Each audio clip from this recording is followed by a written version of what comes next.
montrerai tout à l'heure, mais nous allons décoller, d'ailleurs, nous allons partir tout de suite. Décollage de Charles de Gaulle, vol direct, et on arrive, au bout de 4 heures, 4h30, de la ligne du retour, on arrive au-dessus de la vallée de l'Arax, c'est-à-dire là où se trouve la zone la plus plane, hein, l'Arménie, une zone qui est couverte de cultures maraîchères, fruitières, on va dire c'est le paradis de l'Arménie, c'est là où on peut le plus cultiver, et en même temps, on verra, c'est une zone frontalière, que la frontière est un peu plus facile. Et puis au passage, évidemment, tout le monde étant au hublot pour voir enfin l'Ararat au moment où on arrive. Alors tout dépend de la saison, tout dépend du temps qu'il fait, si c'est le jour, si c'est la nuit. Généralement, on a cette vision à peu près quand on arrive. Donc Sa Majesté l'Ararat se découvre enfin quand on arrive à le découvrir. Et puis, évidemment, avant de commencer le parcours, il faut quand même que je vous informe on va dire, de 7 questions essentielles pour pouvoir comprendre ce qu'est ce pays. Cette clé, voilà. Alors, parmi ces clés, la première, un petit état montagneux, vous l'avez compris, avec des altitudes qui vont jusqu'à plus de 4000 mètres, altitude moyenne 1800 mètres, voilà, donc on est dans une zone de très haute montagne. Mais en même temps, le problème est que ce pays est enclavé. Vous n'avez pas accès à la mer. Alors imaginez, et vous allez voir ce qui lui arrive après, on est déjà dans une contrainte majeure. Hein. La mer Caspienne, ici, la mer Noire, de l'autre côté, on n'a pas accès à aucune de ces deux mers, donc c'est un enclavement physique. Deuxième clé, c'est un État chrétien, c'est le premier au monde, puisque l'Arménie a été convertie au christianisme en 305. Et aujourd'hui, c'est un État qui vit sa religion chrétienne comme une identité. Vous voyez la ferveur populaire partout, dans les petites églises de campagne qui ont été, on peut dire, réhabilitées après les vols soviétiques ou dans les cathédrales. On a vraiment une ferveur profonde. Imaginons que c'est le seul État vraiment chrétien au sud du Caucase, tout le reste étant des voisins musulmans. Troisième clé, les territoires perdus. Toujours un problème de géopolitique. Ils sont perdus, pourquoi? Parce que l'Arménie, même avant l'arrivée des Selçukides, avant l'arrivée des Turcs, l'Arménie s'étendait jusqu'à la mer Méditerranée.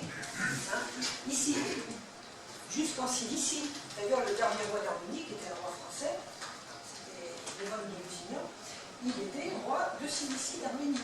Donc, on avait dans tout ce secteur-là, entre le Caucase et la Méditerranée, en fait, dans le Moyen-Orient, l'Est anatolien, on avait des Arméniens partout. Et on avait surtout d'énormes échanges entre les Arméniens et l'Occident, puisqu'ils parlaient, évidemment, ils étaient très vite à la langue, et en plus, ils étaient chrétiens. Donc, c'était des interlocuteurs privilégiés, c'est pourquoi ils ont toujours gardé des liens avec les grands ports occidentaux.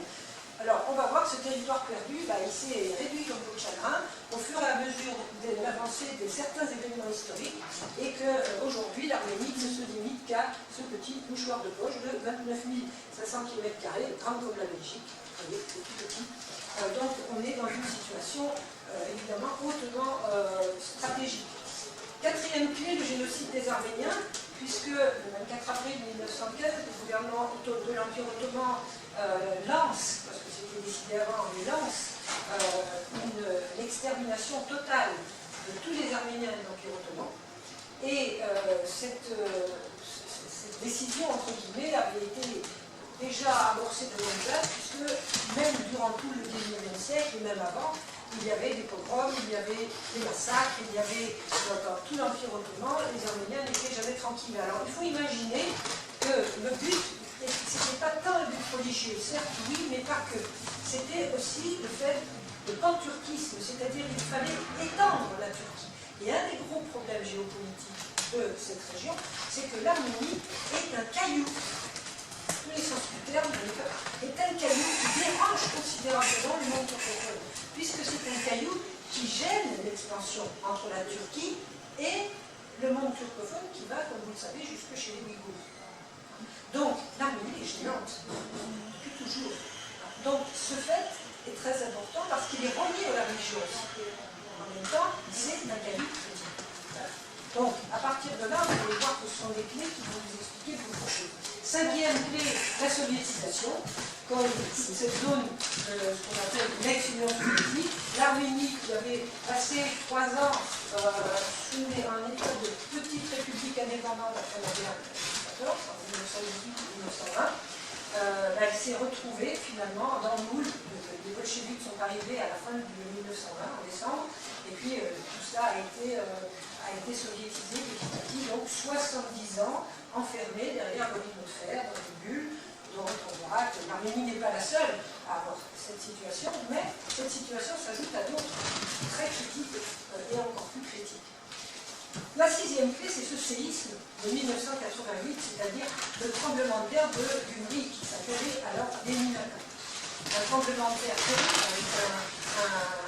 avec un séisme de force sur l'échelle de Richter à 7, je crois, qui a détruit non seulement la ville de Léninaka, c'est une chose, mais qui a détruit aussi tout le potentiel industriel de l'Arménie, puisque l'Arménie était une république industrialisée sous l'URSS. Avant, c'était une république, avant c'était un pays rural. Rural. Donc les arts, c'était rural.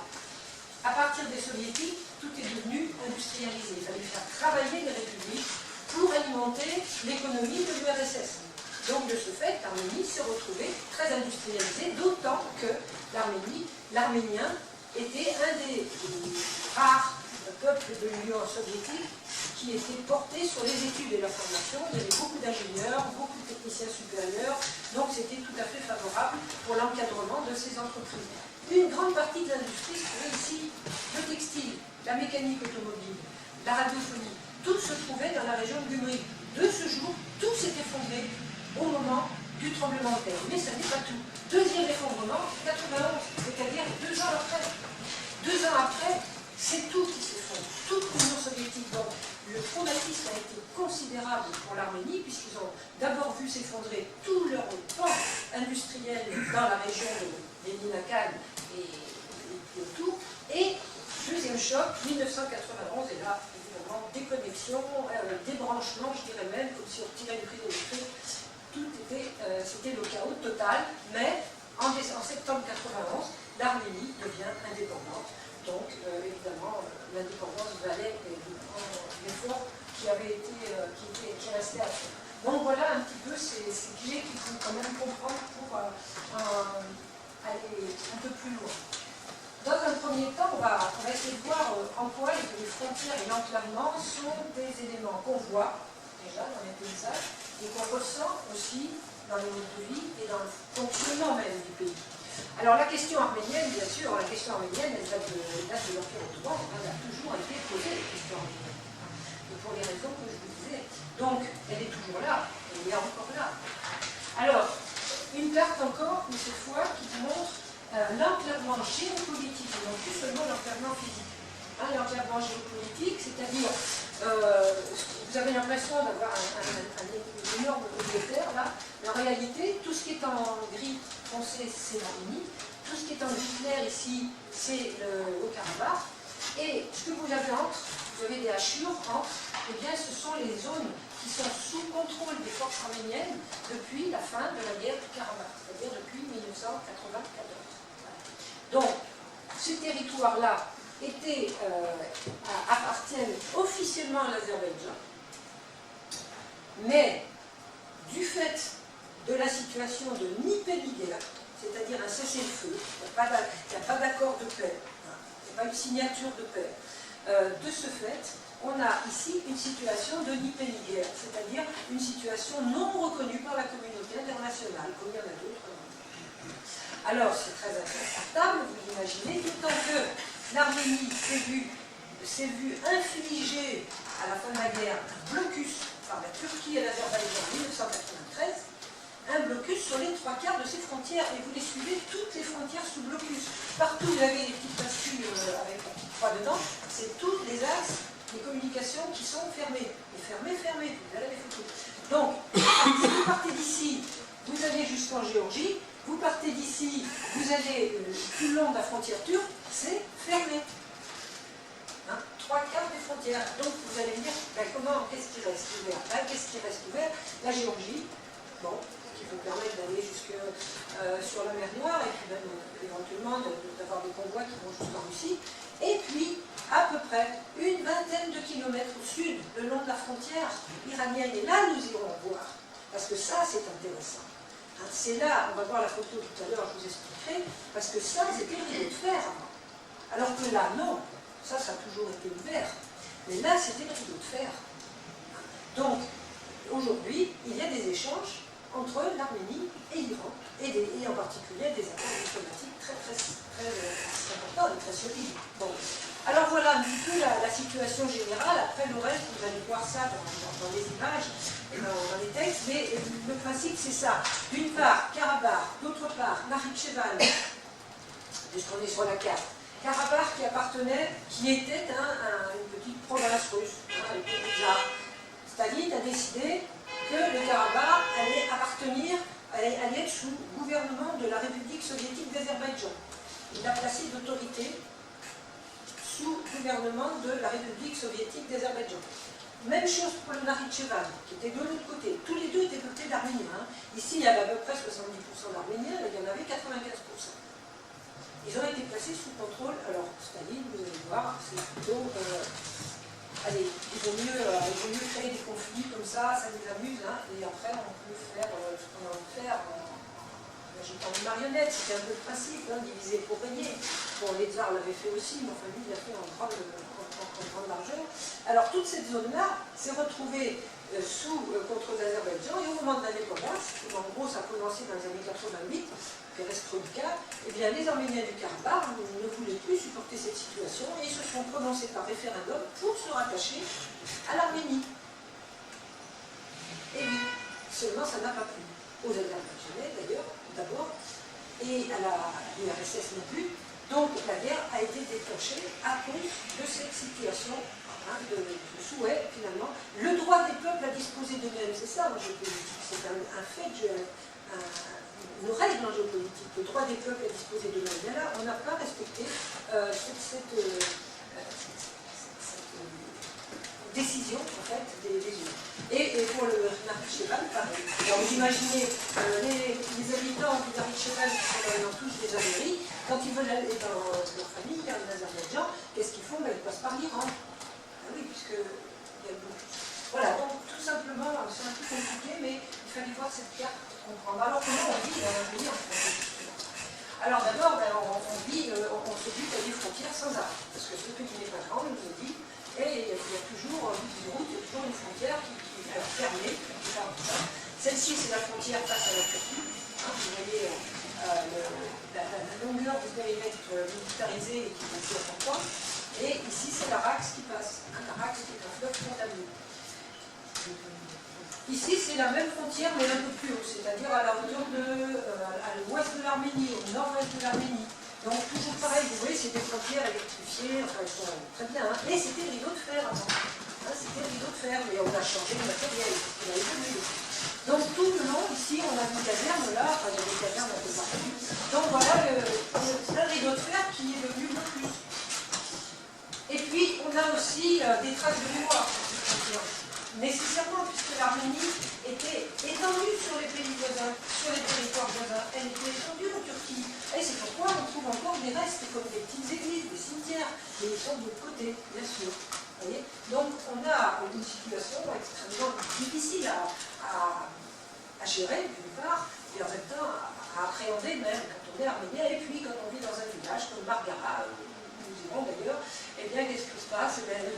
Quand on sort, quand on veut sortir, on se heurte à cette espèce de tunnel rouillé là, qui ferme la route qui allait, on aperçoit une grille au fond, qui allait en Turquie, qui traversait l'Arax par un pont. Aujourd'hui, on ne traverse plus. Voilà. Donc, on a des situations comme ça, donc on a des tas de villages qui sont des cul-de-sac, des bouts du monde. Alors, à partir de quelques grandes perspectives paysagères, vous allez comprendre comment on peut lire l'emprise finalement de la situation géopolitique à travers les paysages, dans l'histoire, la géographie, tout ça. On a ici la frontière à l'image qui, à mon sens, est la plus emblématique. Il y a trois plans. Au fond, Vous les reconnaissez, les sommets mythiques de l'Ararat, c'est la Bible. Hein, c'est la Bible, c'est Noé, c'est l'Arche. Et l'Ararat a toujours fait partie du monde vécu, pas de la représentation du monde, qui c'est le cas aujourd'hui, mais du monde vécu des Arméniens, tout le temps. L'Ararat était tout le temps là, jusqu'en 1926. Et c'est en 1926, au moment du traité de Lausanne, que les puissances occidentales ont revu leur position par rapport à la Turquie et ont attribué à la Turquie les deux sommets de l'Ararat, le 6 et le Massif. Qui est quand même à plus de 100 de 100 mètres. Donc, c'est des volcans, mais c'est quand même plus que d'un intérêt, on va dire, économique, c'est quand même un intérêt culturel et identitaire. Et ça, avoir un appartement, alors ici c'est la Tour Eiffel, mais en Arménie, avoir un appartement qui donne sur l'Ararat, c'est le top. Voilà. Alors, ça c'est un truc. Entre les deux ici, vous avez l'linéaire frontalier de l'Arax, donc bien sûr, qui sépare les deux pays. Et puis, au premier plan, alors c'est en Arménie, le monastère de Rogvila, qui lui est un monastère qui a un sens dans l'histoire de la chrétienté, puisque c'est là que le roi d'Arménie a été converti par Grégoire l'Illuminateur dans une fosse qui se trouve sous le monastère et dans laquelle, évidemment, on descend en général pour aller voir dans quelles conditions vivait le pauvre Grégoire qui avait été enfermé dans la fosse. Bon, après on a édifié bien sûr, on a fait le monastère par-dessus. Donc ici on a tout, on a l'histoire, on a la culture, on a la région, on a la géopolitique, et puis on a aussi la géographie avec ces sommets qui s'élèvent au-dessus de la vallée de l'Ararat. Une deuxième photo importante aussi, c'est celle qui correspond à la frontière historique de l'Arménie, c'est-à-dire que l'Arménie s'étendait dans ce qui était ensuite l'Empire ottoman. Donc vous avez la Grande Arménie. Et la première capitale de l'Arménie, c'était ici, c'était Ani. En l'an 1000, l'Arménie était un royaume extrêmement puissant et avait édifié des capitales très riches. Il y en a eu plusieurs. Et l'une des plus grandes en l'an 1000, c'était Ani. Or, Ani se trouve maintenant en Turquie. Alors, il en reste malheureusement pas beaucoup de choses, parce que les bâtiments n'ont pas été restaurés, voire même on les a été tombés, mais il n'empêche qu'il est prévu aussi lors du voyage d'aller voir cette capitale de l'autre côté de l'Arax. Alors, évidemment, on ne passe pas en Turquie, mais on a la possibilité d'accéder jusqu'au site, à peu près d'où j'ai pris la photo là, qui est un site militaire, sur lequel il faut organiser une émission, là, il n'y a pas de problème, mais c'est quand même émouvant. C'est émouvant d'avoir cette vue, et puis émouvant aussi parce qu'il faut penser qu'à l'époque soviétique, ici c'était l'OTAN, et ici c'était le pacte de Varsovie. Et on avait le rideau de fer qui passait entre les deux. C'était quand même les deux blocs qui se retrouvaient ici exactement. Alors il y a quand même une frontière ouverte, comme je le disais tout à l'heure, en dehors de la frontière géorgienne, c'est la frontière avec l'Iran. Donc voilà la frontière avec l'Iran. Alors, les sommets déchiquetés du côté iranien, du côté arménien c'est verdoyant, c'est foisonnant de fleurs, de fruits, de l'autre côté c'est beaucoup plus sec et aride. Entre les deux, l'Arax, ici il y a un pont qui a été construit par la Banque mondiale en 1997, je crois. Et alors une espèce de hub là, tous les camions qui viennent du Golfe Persique s'arrêtent ici pour les échanges commerciaux. Camions iraniens. Alors il y a des norias de camions iraniens qui circulent dans des conditions du salaire de la peur, si vous voyez ce que je veux dire, qui sont très très déglingués souvent, mais en même temps qui acheminent régulièrement des marchandises, des conteneurs, du pétrole, etc. en Arménie. Et ça passe ici. Et après, je ne sais pas par où ça passe. Ça passe à travers des montagnes, avec des routes quelque peu dégradées aussi. Ces camions-là font Bandar Abbas, le Golfe Persique et Revan. Alors, cette frontière a beaucoup de sens, parce qu'en ce moment, par exemple, l'Iran et l'Arménie se sont entendus pour construire une centrale hydroélectrique sur l'Arax et pour, évidemment, participer à la fois à la construction, puis aussi bénéficier de l'hydroélectricité de part et d'autre.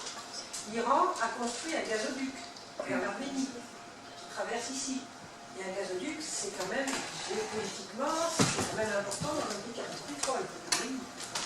Bon, je vais demander que le diamètre soit un peu réduit parce qu'il avait peur que ça fasse tort à leur commerce, mais il n'empêche qu'il existe ce gazoduc.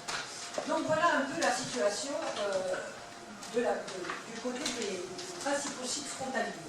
Et puis, évidemment, il y a aussi, pour compliquer encore plus les choses, il y a ces héritages de l'ex-URSS qui sont les enclaves et les exclaves. Alors, celle-ci, je vous en ai parlé, hein, c'est une exclave de l'Azerbaïdjan. Elle est hors complètement et de l'autre côté d'un pays. Donc, il y a des Azéris qui vivent ici et qui font tout, voilà.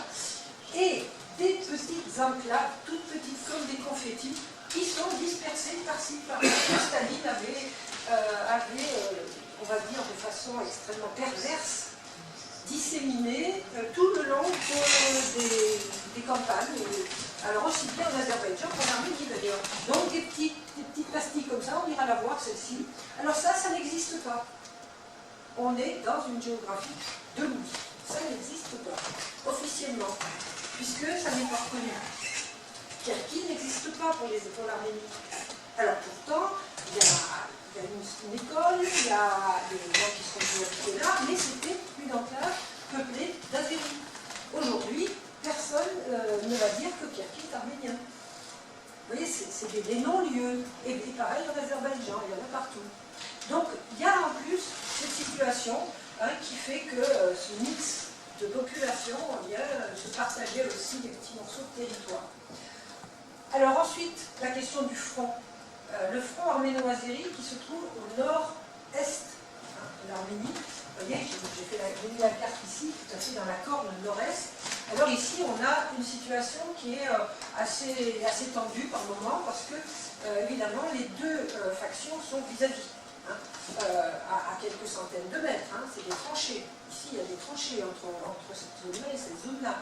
Et alors, il y a un petit, je ne veux pas dire un petit jeu, parce que c'est trop critique, mais il y a un mouvement tout le temps, c'est-à-dire que les forces azéries veulent s'emparer de cette église arménienne. Donc, la ligne, elle est mouvante, quoi. Voilà, bon, là, elle est absolument avec du côté arménien. Et puis, vous voyez, tous ces maisons, tous ces bâtiments ont été détruits par des personnes ici, par des bombardements, etc.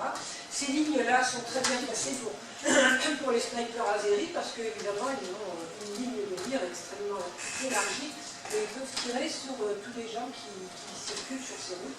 Donc, il y a des routes qui sont protégées par des talus. Bon, ça, c'est des villages où on est installé en général. Et puis, alors, dans un village, comment on vit l'enclavement? Eh bien, ici, par exemple, on est à Alatamout, dans cette région-là, toujours face à l'Azerbaïdjan. Et bien là, on est bloqué quand on veut aller même travailler dans les champs. La route est fermée, parce qu'il y a des choses faites un peu partout, et puis le poste militaire, il est un petit peu plus loin, et il y a le poste militaire azéri qui se trouve juste derrière. Et les gens de ce village, moi j'ai fait pas mal d'enquêtes dans ces villages-là, ils ont des terres, ils ont des pâturages, ils ont des cultures de fruits, des vignobles, mais ils n'ont pas toujours la possibilité d'y aller parce qu'il y a des tirs quand ils se déplacent, parce que l'Azerbaïdjan est là, c'est impliqué tout ça. Voilà ce que c'est vivre dans l'enclavement et dans les tensions permanentes le long de la ligne de front. Alors, maintenant du côté du Karabakh, comment ça se passe? Déjà, pour aller au Karabakh, il faut traverser ce qu'on appelle le corridor de la Chine. C'est alors là aussi, c'est un peu particulier, puisque ce corridor il appartient officiellement à l'Azerbaïdjan, et les Arméniens qui voulaient aller au Karabakh devaient traverser ce corridor. Donc, à l'époque soviétique, pas de problème, on peut traverser, là c'était possible. Mais du jour où il y a eu la guerre, il était impossible de passer là. Donc, les premières opérations militaires, on avait fait d'Ali au départ d'ailleurs, c'était de reprendre ce corridor pour pouvoir assurer la jonction avec le Karabakh. C'était vital, vital. Donc ça, c'est ce qui a été pris en premier. Alors vous voyez que la ville de la Chine, elle a été un peu reconstruite, mais il y avait vraiment énormément de destruction parce que ça a été pilonné, évidemment, parce que c'était le noyau, enfin, c'était vraiment là où il fallait passer, il fallait gagner cette ville, il fallait passer. Alors après, tout le reste, on voit bien ici, bon là c'est la frontière d'Iran, et vous voyez toute cette petite ligne ici, c'est la ligne de front telle qu'elle est aujourd'hui, c'est la ligne de cessez-le-feu. C'est la ligne de cessez-le-feu établie au moment de l'avancée maximum des troupes, aussi bien du côté arménien que du côté azéri. Voilà. Alors, c'est compliqué, mais au début c'était l'armée rouge. Hein. Alors, l'armée rouge, il y avait les deux dans l'armée rouge. Jusqu'en 90, c'était l'armée rouge. Parce que les combats ont commencé en 88. Bon. Et puis après, ben, c'était des groupes de fédérailles qui sortaient des villages et qui venaient défendre leur patrie. Alors, on a un ensemble ici que vous voyez dans lequel. Et nous sommes là. Une espèce de défi aussi. Et il y en a un peu partout. Donc on dit que quand il y a quelques apparatchiks, anciens apparatchiks qui ont un peu d'argent, voilà, qui achètent la paix avec ça, ils construisent des chapelles, mais en attendant, c'est quand même un geste aussi de résistance face à la géopolitique. Et puis Yerevan, bien sûr, la grande capitale soviétique, puisque là, elle a été pratiquement toute construite à l'époque soviétique. Elle avait peut-être que 30 000 habitants hein, quand les soviets sont arrivés, 50 000 pas plus, et aujourd'hui il y en a 2 millions. Alors, construite en pierre de tuf, on l'appelle la ville rose. Parce que l'architecture, elle a été conservée parmi les architectures choisies par les Staliniens, sur l'époque de Staline. Ils ont accepté l'architecture arménienne pour faire des bâtiments de l'époque de Staline. Et c'est une réussite, c'est une très très belle architecture, avec des colonnades et puis beaucoup de chapiteaux un peu dans l'esprit. Même chose dans ces maisons qui sont situées dans une des plus grandes avenues de Yerevan, qui sont des maisons aussi en tuf, qui datent en gros de l'époque du tsar. Ces maisons-là, c'est des maisons qui datent de l'époque du tsar, après elles ont été restaurées. Et puis alors, là, ce que je veux bien montrer, c'est la modernité. Hein, il faut être moderne. Alors on a voulu créer, on a fait tracer, on a fait comme le baron Haussmann, hein. On est passé des bulles de verre pour dégager des avenues, parce qu'il fallait faire conteux. Hein.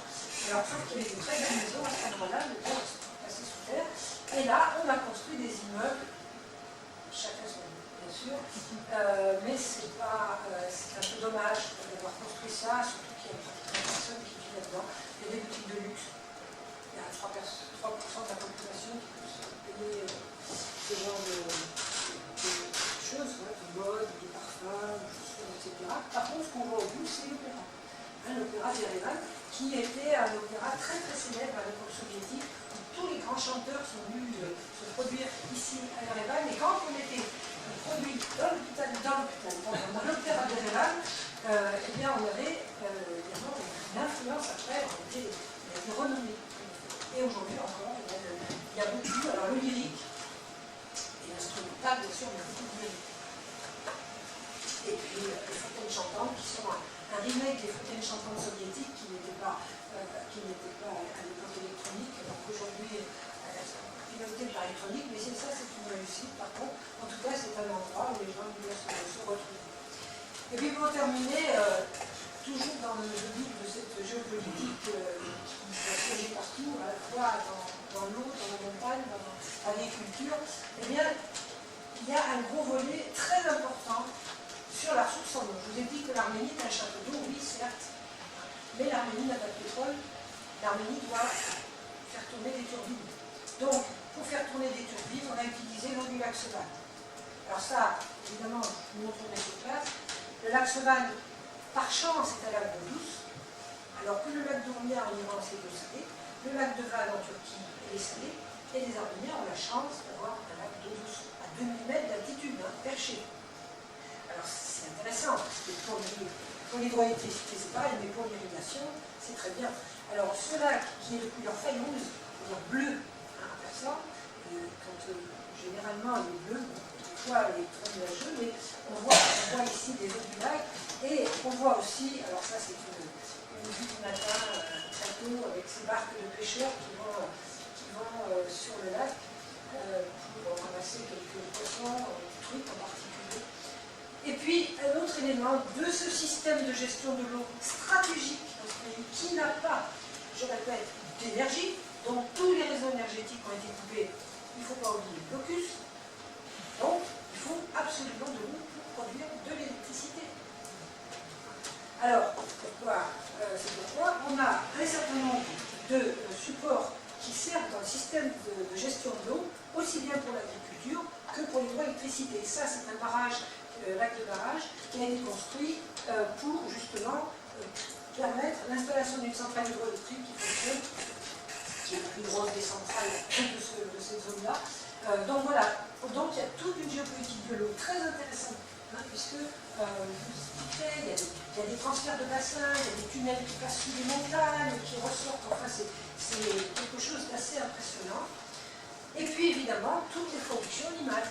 Alors, le pastoralisme, puisqu'on est bien dans une zone de montagne, le cheptel bovin, pas très productif d'ailleurs, le cheptel ovin, évidemment, aussi beaucoup de lait, peu de viande, enfin la viande de mouton, la viande de porc, mais et puis évidemment dans les productions emblématiques, c'est l'abricot d'Arménie qui est endémique, c'est-à-dire que l'abricot d'Arménie, mais on ne peut en manger qu'en Arménie, parce que c'est un pose de pied.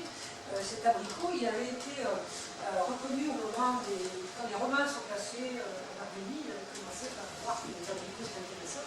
Et il y a des voyageurs qui ensuite ont pris des noyaux d'abricots, les ont apportés à Rome, et les Romains ont planté des noyaux d'abricots dans les jardins romains. Donc, ils sont en venir d'avoir des abricots, puisqu'à l'époque, il n'y en avait pas.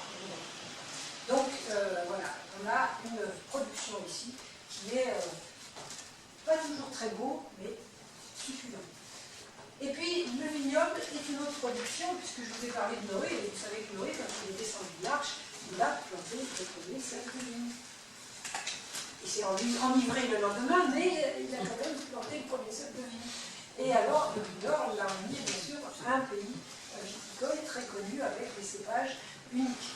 Alors voilà un type de paysage. Alors le petit vignoble ici, alors celui-là il est petit, et puis l'habitat soviétique au-dessus. Celui-là c'est le plus grand vignoble, il est au pied de l'Ararat. Alors c'est peut-être là que Noé est descendu de l'arche, il est peut-être venu ici pour être son cep de vigne, mais il y a ici 75% de la surface viticole d'Arménie. Donc c'est toute cette zone-là qui borde de l'Arax, qui ont divisé bien sûr vu les conditions climatiques.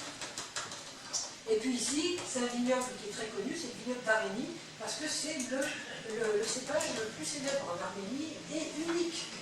Unique.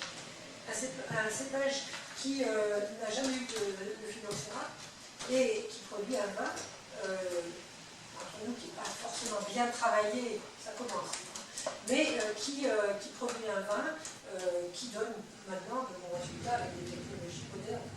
Donc voilà, au mois de septembre, on verra les vendanges et tout ça. Et puis le cognac, bien sûr, le cognac arménien, qui est quand même produit ici depuis le 19e siècle. Et dont le ville a été racheté par Pierre Jean après l'indépendance. Qui continue à faire le même cognac. Et surtout à relancer la production viticole.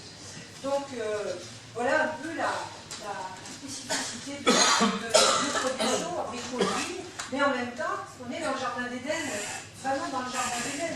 On a en Arménie un potentiel agricole extraordinaire.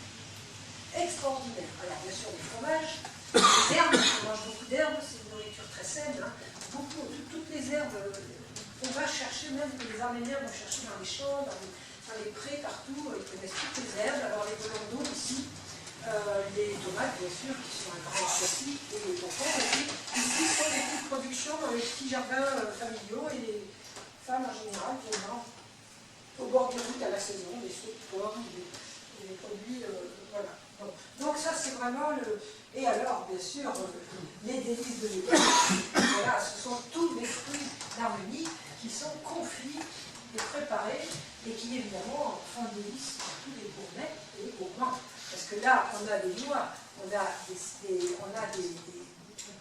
abricots, on a des pommes, on a des cerises, on a des gâteaux à base de fruits confits.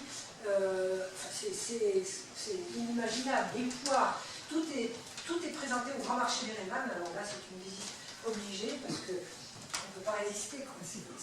C'est à la fois beau et bon. Et puis la table arménienne aussi, c'est une table très simple en fait. On mange des légumes.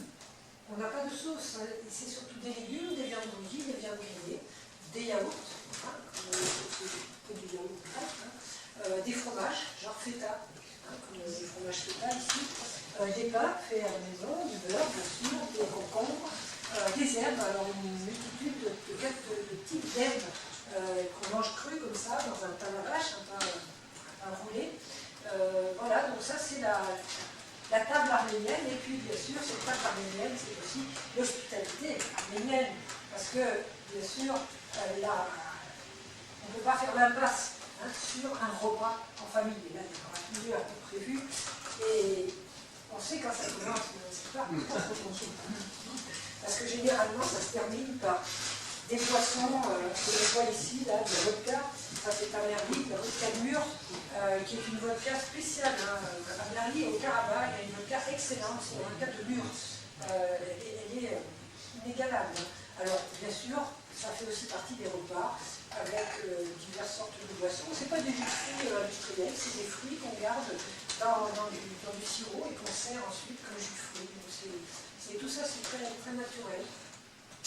Alors, il est question aussi du vernissage, donc voilà une petite vision de ce qu'on appelle ce marché aux puces qui vend un peu de tout, des antiquités, des tapis, des bijoux, des pierres semi-précieuses.